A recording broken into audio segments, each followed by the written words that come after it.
Oh, yes. Oh, yeah. I got the L stance. We sitting in a chair like L. Y'all know I'm standing on business today. There's been a lot of slander about Yanqing. Pridewin quite literally put my brother in the back with Amber. Now, I know he be getting sunned canonically. I know canon, he be getting sunned quite often. But just because little bro is the little bro, let's not forget he still is a protege that eventually can become the prodigy, grow up, and then I'm gonna be like, I'm proud of G. All right, look, hold on, let me chill. The bars was coming left, or that was a stray. That just came in out of nowhere. I told y'all during the tournament that I was gonna showcase you just how strong Yanqing can be in capable hands. Man, hey bro, you taking up a little bit too much space here, bro. Hold up now. This my space. What you doing? I know you $1,500 and all, but listen, this my space. I'm gonna show y'all how strong Yanqing is. Yanqing. I'm gonna do it how I do. If you're new here, normally what I do is I show a uninterrupted run with some nice music to supplement it. You know, we got some edits in there that y'all gonna enjoy. And then I'm gonna walk you through the step-by-step process as to how I achieved the zero cycle with my brother Yanqing.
All right.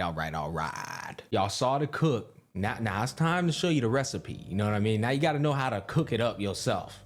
Let's go ahead and go into some of this. Obviously, we're running a hyper buff composition. We have Ting Yun, Pella, and Ron Mei. And for anyone who's trying to say, oh, you're running triple hyper buff comp, that's not fair, that's not practical. Honestly, it really is. With Sparkle coming around the corner, with Branya still available, with still, Yukong, Hanya, Asta, there's still tons of supportive options to use on the second side. You know, that was an argument when the game first released, but now with more and more supportive packages coming out, you have more supportive infrastructure to the point where you could run these triple buff comps on one side and it's not going to be an issue. But you know, Rame is that bitch. We'll keep that in mind. Anyways, we do everyone's techniques and we open up with Pella, defensive shred on everyone. Since we have the hunt path buff, which is a huge reason as to why we're able to zero cycle with Yanqing, I would argue we'd still be able to put in a ridiculous amount of work with him.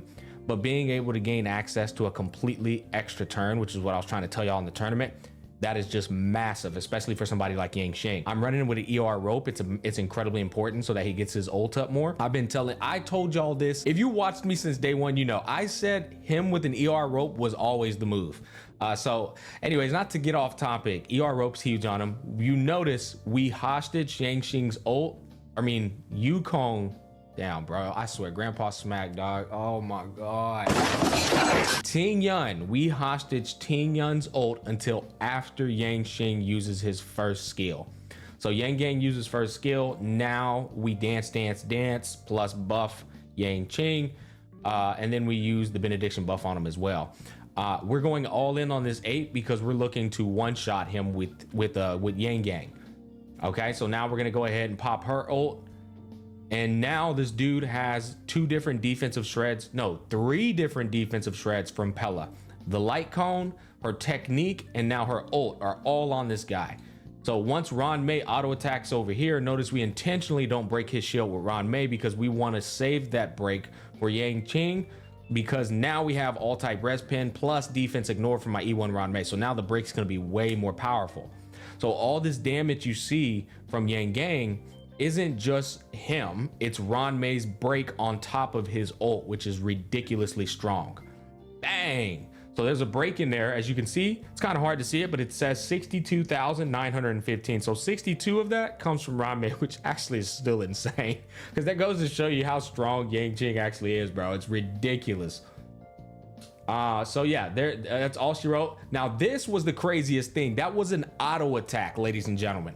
An auto for 84,000 into 68,000, bro. 150,000 plus another 160k basic attack. Yeah, D tier. That's your boy. That's the D tier. In the back with Amber, that's what y'all said he should be. That's your boy. Keep that in mind. All right, and so we end up breaking her shield with Pela while also battering up Pela, and then we send her to the Shadow Realm with Yanqing. And now we start that cycle, rinse and repeat all over again. He's going to be able to go 3 times in this cycle thanks to that broken hunt path and destruction path buff that just advances whoever you have on your team that's hunt or destruction straight to the top. I would argue I'd probably get a 1 cycle if I didn't have that buff. Actually, I'm pretty sure I would. There's no doubt about it. I had to work hard as hell for this 0 cycle because I don't have E2 Yanqing. I don't have E2 Ron Mei, nor do I have a signature light cone. It's just like I had to work so hard to get this 0 cycle, I'll admit. But yeah, if you know what you're doing, it can happen 100%, which is crazy. So yeah, right here, this is important. We had to save Pela's ult for the 2nd revive and just have confidence that Yanqing could kill this guy without Pela's defensive shred, which it turns out I had just enough. Keep in mind, actually, you know what? He's still missing 2 levels on his skill and his ult. So I probably would have killed him with that skill if I had the skill and ult like crowned. And honestly, I'm cultured. I'd crown the hell out of Yanqing.